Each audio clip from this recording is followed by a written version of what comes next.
Assalamualaikum warahmatullahi wabarakatuh. Saya Felina Sarasanti dari Fakultas Teknik jurusan Sistem Informasi.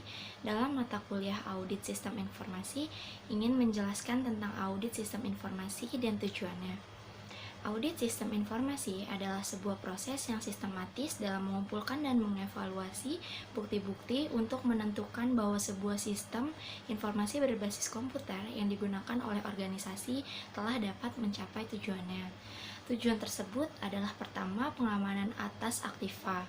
Dukungan sistem informasi berbasis komputer dalam pengamanan aktiva yang terdapat di bagian atas fungsi pengolahan data elektronik yang meliputi hardware, software, personel, file data, dan pendukung sistem informasi. 2. Pemeliharaan atas integritas data.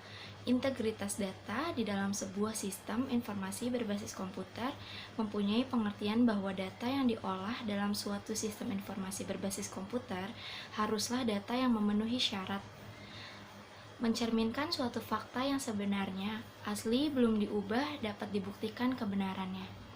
3. Peningkatan efektivitas. Penggunaan informasi berbasis komputer harus dapat meningkatkan efektivitas dalam mencapai tujuan organisasi. 4. Peningkatan efisiensi. Penggunaan sistem informasi berbasis komputer harus dapat meningkatkan efisiensi penggunaan sumber daya yang dibutuhkan dalam upaya mendukung efisiensi operasi organisasi. Interaksi keahlian dalam audit sistem informasi. Audit sistem informasi bukan hanya sekedar perluasan dari tradisional auditing. Kebutuhan akan audit sistem informasi beranjak dari dua hal, yaitu pertama, auditor menyadari bahwa komputer berpengaruh dalam fungsi atestasi yang mereka lakukan. Kedua, organisasi dan manajemen menyadari bahwa sistem informasi komputer merupakan sumber daya yang bernilai sehingga perlu adanya pengendalian seperti halnya sumber daya lain dalam organisasi. Audit sistem informasi merupakan interaksi dari 4 bidang ilmu, yaitu pertama, traditional auditing. Traditional auditing memberikan pengetahuan dan pengalaman tentang teknik pengendalian internal di sebuah sistem informasi. Beberapa pengendalian yang dilakukan dalam audit tradisional dapat dilakukan secara langsung dalam pengendalian di lingkungan PDE. 2. Information System Management. Banyak kejadian ketika awal penerapan sebuah sistem pemrosesan data elektronik terjadi banyak kecelakaan. Seringkali memerlukan biaya yang sangat tinggi dan sering pula terjadi kegagalan dalam pencapaian tujuan. 3. Computer Science. Pengetahuan teknik mengenai ilmu komputer sangat penting agar dapat menghasilkan kemampuan sistem informasi berbasis komputer yang dapat digunakan untuk safeguard aset, integritas data, efektivitas, dan efisiensi. 4.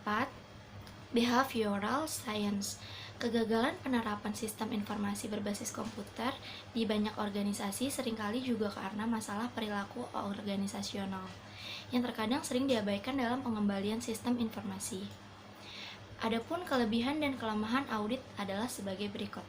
Pertama, kelebihan audit dapat meningkatkan kekuatan pengujian sistem aplikasi secara efektif. 2. Dapat memeriksa secara langsung logika pemrosesan dari sistem aplikasi. 3. Kemampuan sistem dapat menangani perubahan dan kemungkinan kehilangan yang terjadi pada masa yang akan datang. 4. Auditor memperoleh kemampuan yang besar dan efektif dalam melakukan pengujian terhadap sistem komputer. 5. Auditor merasa lebih yakin terhadap kebenaran hasil kerjanya. Dan ada pula kekurangannya. Pertama, biaya yang dibutuhkan relatif tinggi karena jumlah jam kerja yang banyak untuk dapat lebih memahami struktur pengendalian intern dari pelaksanaan sistem aplikasi. 2. Butuh keahlian teknis yang lebih mendalam untuk memahami cara kerja sistem. Sekian penjelasan dari saya. Wassalamualaikum warahmatullahi wabarakatuh.